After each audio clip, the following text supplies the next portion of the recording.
Every year during the winter months, I get asked, do I need to test my seed meters this year? They were working fine last year when I put the planter away. I didn't plant that much last year. There's a whole laundry list of reasons why growers give me that they don't think they need to test their seed meters. But very simply put, if you planted with your planter last year, you probably need to look at testing your seed meters again this year. For the past few years, when we've had this conversation, I've talked about the economics. I've talked about a lot of different factors around the seed meter testing, but I've never really given you a shortcut to know for sure if you fall into some of those categories. So today we're going to attack this a little bit differently. We're going to talk about some of the leading indicators and the frequently asked questions when it comes to seed meters that indicate if you do or do not need to test seed meters for this growing season. I'm Keith Byerly, Precision Ag Manager at Central Valley Ag, and this is my agronomy focus video that corresponds with the article on the CVA website. So first and foremost, let's get the economics out of the way. Between your investment in time, machinery, fuel, and the seed that you're putting in the ground, when you run that planter out there this spring, you're going to be spending about $125 or even more investing in your operation this year and getting this crop off to a good start.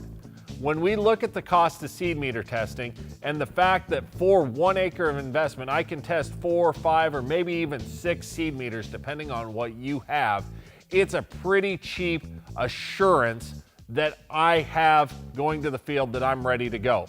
Notice that I use the word assurance instead of insurance. Insurance makes you right when you have a loss.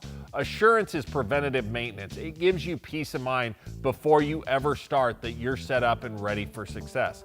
So the investment in this compared to having one row that malfunctions for 7 or 8 rounds that you have to go back and replant is cheap assurance that you're ready to go for this season.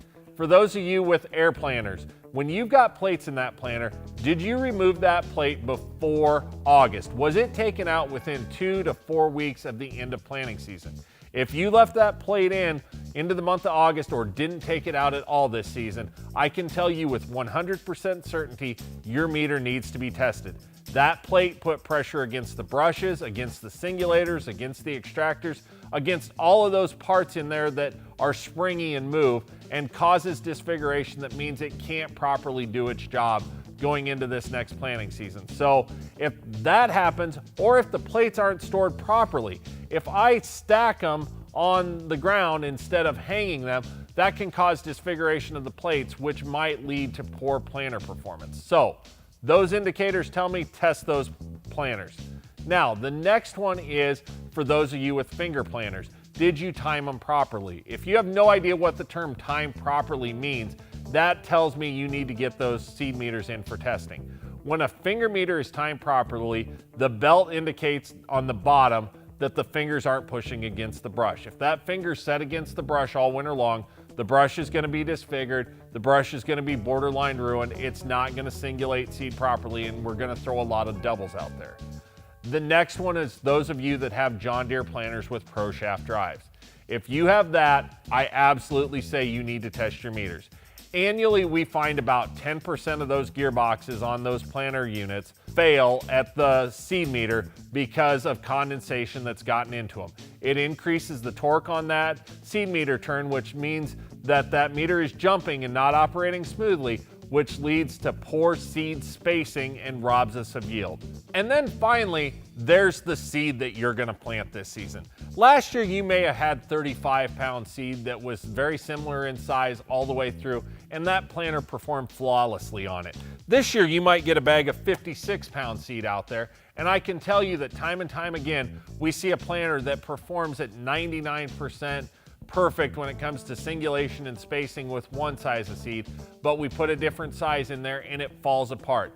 Not knowing what your seed size is or having a variation in seed size going into this season is always an indicator that that planter seed meter should be tested and calibrated for optimum performance.